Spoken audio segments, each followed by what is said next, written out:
Hello guys, today once again I'm with new topics environment. So today we are going to discussing EVS environment. Environment एक ऐसा subject है जो हमारी daily life में सबसे ज़्यादा यूजफुल होता है because environment is a component that helpful for surviving of the living beings. We cannot imagine the life without the environment. Have you know that there's a lot of things surrounding us because of the environment. आप दूसरे planet पे जाके देखो, environment ना होने की वजह से आज दुनिया में बहुत सारे प्लैनेट्स हैं बट हर जगह पे लाइफ पॉसिबल नहीं है. Yes sir.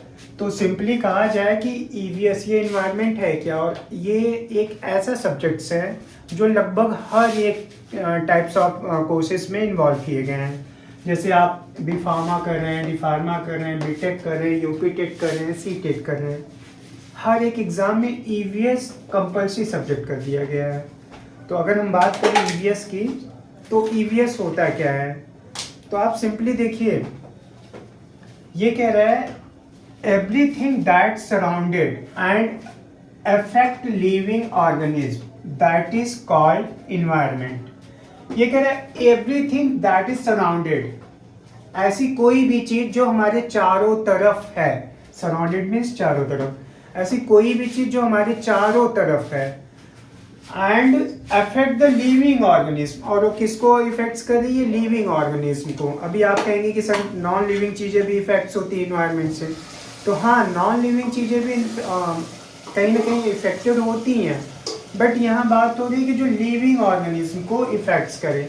आप देखिए कि जहाँ पे लिविंग ऑर्गेनिज्म है वहीं पे इन्वायरमेंट है, जहाँ लिविंग ऑर्गेनिज्म नहीं है वहाँ इन्वायरमेंट नहीं है.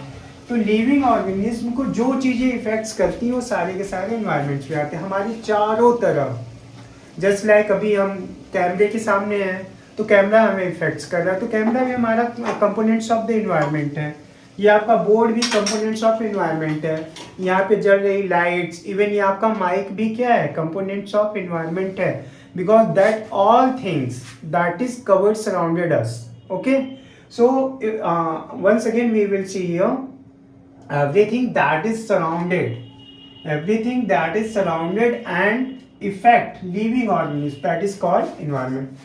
Environment comes from French word. Environment क्या है, French word है. Environment आपका एक French word है which is the sound of invariants. एक French word इन्वॉर्नर्स से environment बनता है. एक French word है इन्वॉर्नर्स जिससे आपका environments बनता है, जिसका मतलब क्या होता है, विच मीन्स सराउंडेड, जिसका मतलब होता है चारों तरफ.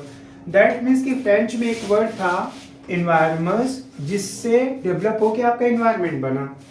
इन्वायरमेंट आपको ये कहता है कि सराउंडेड में क्या है, आपके चारों तरफ क्या है, हमारे आसपास की सारी चीज़ें. इन्वायरमेंट को, जैसे आपको पता है कि इन्वायरमेंट को हिंदी में पर्यावरण कहते हैं.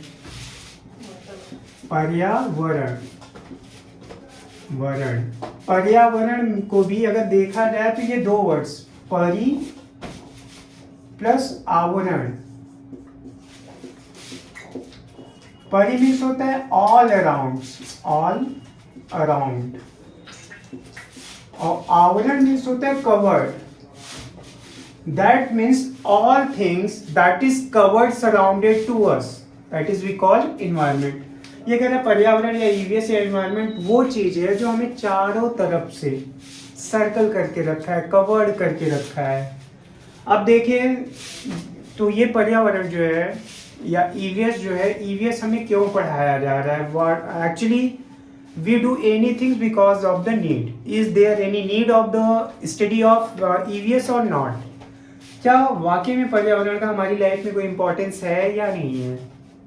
तो देखा जाए तो यहाँ कुछ फैक्टर्स दिए हैं जिसकी वजह से पर्यावरण या ईवीएस हमारी लाइफ का सबसे इम्पॉर्टेंट पार्ट्स बन जाता है. These are the following causes that's make the importance of the EVS study. EVS study करने के there are few reasons given in your boards. अब हम एक एक करके डिस्कस करते हैं. इसमें सबसे पहला जो है, rapidly changing technology lead abundant waste repeatedly changing technology leads abandoned waste. ये कह रहा है कि रिपीटली इतनी फास्ट ग्रुपिंग में जो आपके टेक्नोलॉजीज में चेंजेस हो रहे हैं, क्या हो रहे हैं, टेक्नोलॉजीज में चेंजेस हो रहे हैं, लीड्स टू अबॉन्डेड वेस्ट। इससे क्या हो रहा है, अबॉन्डेड वेस्ट बहुत ज्यादा निकल रहे हैं। For example, if you take an very simple example, earlier there was no phones, that time the person have a telephones, you know कि there is a keeps on always on the table, table पे रखा रहता था, एक बड़ा सा उसमें handbill होता था, फिर कान के पास लगाते थे तो बात करते थे। अभी उस टाइम में फोन की नीड थी लोगों को, टेलीफोन्स, टेलीफोन को चेंज करके फोन बनाया गया या मोबाइल्स बनाए गए। तो ये रिपीटली टेक्नोलॉजी चेंजेस था। अब टेक्नोलॉजी चेंजेस से आपका जो टेलीफोन था वो मोबाइल बन गया। अब मोबाइल बन गया तो कहीं ना कहीं टेलीफोन को कोई नहीं यूज कर रहा, तो टेलीफोन एक तरीके से हमारे लिए क्या हो गया, अबॉन्डेड वेस्ट हो गया। अब आप देखिए हर एक घर में पुराने, हर आप किसी ऑफिस में जाइए, यूज हो रहे हैं मोबाइल्स, तो ढेर सारे वेस्टेज के तौर पे वहां पे पड़े हुए हैं। तो इस तरीके से आप देखिए पहले मॉनिटर्स होते थे, मॉनिटर से बड़े साइज का टीवी होता था क्या होता था, बड़े साइज का क्या होता था, टीवी होता था। अब देखो मॉनिटर किस में कन्वर्ट हो गया है, आपके एलसीडी टीवीज में, तो कहीं ना कहीं वो भी आपके लिए क्या हो गया, वेस्टेज हो गया। तो दिनों दिन जो हमारा टेक्नोलॉजी इतनी तेजी से चेंज हो रहा है, वो रिपीटली चेंजिंग टेक्नोलॉजी से हमारे वेस्टेज बढ़ रहे हैं। तो इस वेस्टेज को प्रॉपरली यूज्ड करने के लिए, रीयूज करना या सस्टेनेबल थिंग्स को कंसीडर करना, ये सारी चीज़ों के लिए हम ईवीएस को स्टडी करते हैं, क्योंकि कहीं ना कहीं ये वेस्टेज हमारे इन्वायरमेंट में जाते हैं और इन्वायरमेंट को डिस्टर्ब करते हैं। सेकेंड पॉइंट देखें, fast and energy demanding life pollute the environment. आप देखो पहले का इंसान क्या था कि उसको कहीं दूर तक जाना होता था तो पैदल चला जाता था, या ज़्यादा से ज़्यादा लोग साइकिल यूज़ करते थे। बट अभी क्या हो रहा है, fast and energy demanding.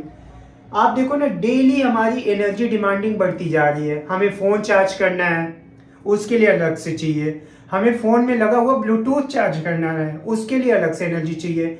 Even हमारे पास लाइट के लिए एनर्जी चाहिए, हर एक चीज़ के लिए। छोटी छोटी बात पे लोग बाइक को यूज़ करते हैं तो भी एक तरीके की एनर्जी की नीड होती है। तो एनर्जी का कंज्यूम इतना फास्ट और डिमांडिंग हो गया है कि उसकी वजह से भी हमारा इन्वायरमेंट पॉल्यूट होता है। जस्ट लाइक इफ यू, अगर लोग साइकिल को ज़्यादा वो दे छोटे छोटे काम के लिए, शॉर्ट डिस्टेंस के लिए साइकिल यूज़ करेंगे तो उनको जो है एनर्जी कम कंज्यूम करना पड़ेगा, लाइक पेट्रोलियम वगैरह। तो उससे हमारे केमिकल्स पे, इन्वायरमेंट पे जो केमिकल्स इफेक्ट्स डाल रहे हैं उससे बच सकते हैं। अगला पॉइंट देखें, crazy consumerism lead to environment demigration. आप देखो ना, पहले के लोग जो थे वो प्लांट्स को कट भी करते थे, साथ में प्लांट्स को ग्रो अप भी करते थे, बट उनको ये कंसीडर होता था कि उतने ही डिफॉरेस्टेशन करने हैं जितने में हमारा काम भी हो जाए और इन्वायरमेंट पे बैड इम्पैक्ट्स ना जाए। बट आज का इंसान क्या हो रहा है, वो लग्जरी लाइफ, बहुत सारे सोफाज लगाने के लिए, बहुत अच्छे अच्छे फर्नीचर्स लगाने के लिए, भले उसके पास बड़ी सी बिल्डिंग है, रहने वाला एक ही आदमी है, बट वो बहुत सारे फर्नीचर्स बनाने के लिए लग्जरी कहीं ना कहीं प्लांट्स को बहुत तेजी से काट रहा है। तो हम क्या करें, कंज्यूमर्स की डिमांड को पूरी करने के लिए दिनों ब दिन डिफॉरेस्टेशन कर रहे हैं या नए नए व्हीकल्स निकाल रहे हैं। तो कहीं ना कहीं ये जा करके हमारे इन्वायरमेंट में बहुत ज़्यादा उसको डिग्रेडेशंस कर रहा है, इन्वायरमेंट्स के सिस्टम्स को ब्रेक करने कर रहा है। तो इसको भी इन्वायरमेंट पढ़ने से हम इन चीज़ों को भी, कंज्यूमरिज्म को भी कहीं ना कहीं कंट्रोल करने की कोशिश करते हैं। अगला, टू बैलेंस इकोसिस्टम। आपको पता है कि हर एक चीज़ जितना हमारे लिए इम्पोर्टेंट, जितना हमारे लिए प्लांट्स इम्पोर्टेंट है उतना ही हम प्लांट्स के लिए इम्पोर्टेंट है। अगर हद से ज़्यादा प्लांट्स हो गए, एनिमल्स कम पड़ गए, या एनिमल्स अब नॉर्मल स्पीड में बढ़ने लगे, प्लांट्स कम हो गए, तो दोनों की लाइफ इफेक्ट्स होती है। तो इन्वायरमेंट में इकोसिस्टम को मेंटेन करने के लिए भी हमें ईवीएस की स्टडी करनी पड़ती है। अब ईवीएस की स्टडी करेंगे तो हमें पता चलेगा, जैसे आजकल देखिए अभी करंट का न्यूज़, अपने यहाँ जो बाघ थे, चीता थे, उनकी संख्या कम हो रही थी।